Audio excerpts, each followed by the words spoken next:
Hello guys, welcome to Sumanth talks. అయితే పుష్ప 2 కోసం వెళ్ళిన ప్రతి ఆడియన్కి కూడా థియేటర్లో ఒక సర్ప్రైజ్ అయితే ఎదురైందనమాట. ఏంటి అంటే ఎస్పెషల్లీ రామ్ చరణ్ గారి ఫ్యాన్స్కి. సో కొంతమంది మేబీ ఆ టీజర్ రిలీజ్ చేసేటప్పుడు థియేటర్లో దాన్ని ఎక్స్పీరియన్స్ చేయలేకపోయారు. పుష్ప 2 సినిమా వేయడానికి ముందు గేమ్ చేంజర్ టీజర్ అయితే వేస్తున్నారనమాట. సో ఆ టీజర్కి రెస్పాన్స్ మాత్రం మామూలుగా లేదు గైస్. ఈవెన్ అల్లు అర్జున్ గారి ఫ్యాన్స్ కూడా ఈ టీజర్ చూసి నిజంగా మైండ్ బ్లాక్ అయిపోతుంది వాళ్ళకి కూడా. సో ఇలాంటి టీజర్ కట్ మనం ఫోన్లో చూడడం వల్ల మేబీ కొంతమందికి ఎక్కకపోవచ్చు, బట్ థియేటర్లో వన్స్ చూసినాక ఆ బీజిఎంకి, ఆ షార్ట్స్, ఆ విజువల్స్కి నిజంగా చాలా బాగా అనిపించింది అనమాట. సో ఈవెన్ నేను కూడా అంటే అనవసరంగా థియేటర్లో చూడలేదు ఇంతవరకు అని చెప్పి అనిపించింది.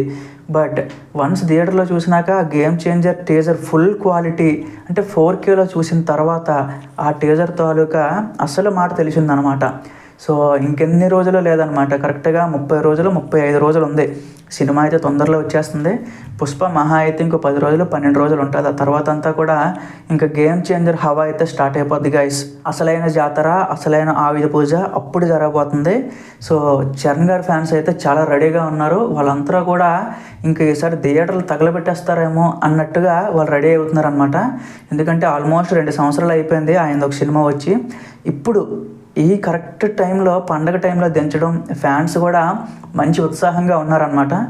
సో ప్రతిదీ నేను పోస్ట్ చేస్తూ ఉంటాను గైస్, ట్రైలర్ ఎప్పుడు, సాంగ్స్ ఎప్పుడు, ఈచ్ అండ్ ఎవ్రీథింగ్. మీరు నా ఛానల్ సబ్స్క్రైబ్ చేసుకొని రెడీగా ఉండండి. Thank you.